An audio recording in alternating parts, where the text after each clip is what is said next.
ಕರ್ಕೊಂಬಂದೆ. ಅಯ್ಯೋ ಬೇಡಪ್ಪ ಬೇಡ, ಔಷಧಿ ನೋಡಿದ್ರೆ ಶಿವನ ಮೂರನೇ ಕಾಣ್ತಿರ್ದಂಗೆ. ಈಗ ತಾನೇ ಹಾಸ್ಟೆಲ್ ಪ್ರಾರಂಭ ಆಗೈತೆ. ಎಲ್ಲಿಂದ ಬರೋ ಮಕ್ಕಳಿಗೆ ಸುತ್ತೂರು ಸಿರಿಗಳು ಒಂದು ಸುಗಮ ಮಾಡ್ಕೊಟ್ಟಂಗೆ ಇತ್ತು. ಈ ವಚನವನ್ನು ಪ್ರಸಾದ ನಿಲಯದಲ್ಲಿ ಎಲ್ಲರೂ ಕುಳಿತಾಗ ಹೇಳಿಕೊಡು. ಸರಿ ಬಂದೆ. ಇನ್ನೊಮ್ಮೆ ಹಾಡು.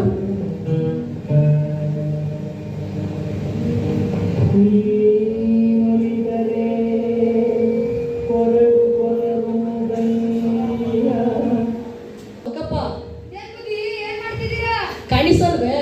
ಕಾಣಿಸ್ತು, ಅದಕ್ಕೆ ಕೇಳಿದೆ. ಕಾಣಿಸಿದ ಮೇಲೆ ಏಕೆ ಕೇಳೋದು? ಆ ಹುಡುಗ ನೋಡು ಎಷ್ಟು ಚೆನ್ನಾಗಿ ವಚನವನ್ನು ಹಾಡುತ್ತಿದ್ದಾನೆ. ಸೆರಿಗೆರೆಯಿಂದ ಬಂದಿದ್ದಾನೆ. ಇಲ್ಲೇ ಮಹಾರಾಜ ಕಾಲೇಜಲ್ಲಿ BA ಓದ್ತಿದ್ದಾನೆ. ಒಂದು ಹೊಸ ಇಂಗಿ ಹೊಲಿಸ್ಬೋದಿತ್ತಲ್ವಾ ಬುದ್ಧಿ? ಕೆಟ್ಟಿದ್ದನ್ನ ರಿಪೇರಿ ಮಾಡಬೇಕಲ್ವೇ? ಆಗ ಇನ್ನಷ್ಟು ಉಪಯೋಗ ಬರುತ್ತೆ. ಭಕ್ತರು ಪ್ರೀತಿಯಿಂದ ಕೊಟ್ಟಿದ್ದು. ಅಂಗಡಿ ಮಾಲೀಕ ಕೆಂಪಣ್ಣ ಬಂದ ಅನ್ಸುತ್ತೆ.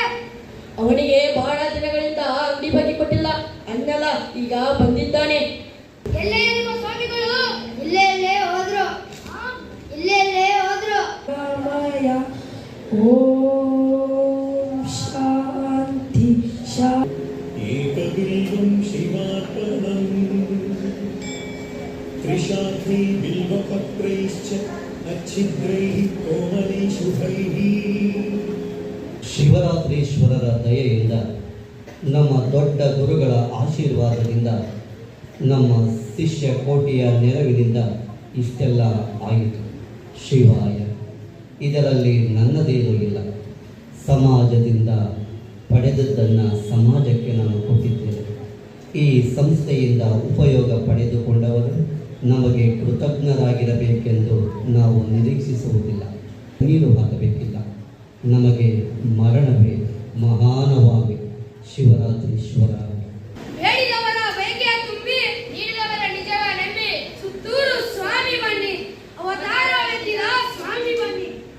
ನಮ್ ದೊಡ್ಡ ಬುದ್ಧಿಯವರು ಬೇಡಿದನ್ನೆಲ್ಲ ಕೊಟ್ರು. ಅನ್ನ, ಅಕ್ಷರ, ಆರೋಗ್ಯ. ಅದಕ್ಕೆ ಅವರನ್ನ ತ್ರಿವಿಧ ದಾಸೋಹ ಅಂತ ಕರೆದರು. ಇವರ ಗುರು ಪರಂಪರೆ ಎಂತದ್ದು ಅಂತ ಗೊತ್ತಾ? ನಿಜಲಿಂಗ ಶಿವಾಚಾರ್ಯರು ಶ್ರೀ ಶಿವರಾತ್ರಿ ದೇಶಿಕೇಂದ್ರರು 21ನೇ ಶ್ರೀಗಳು.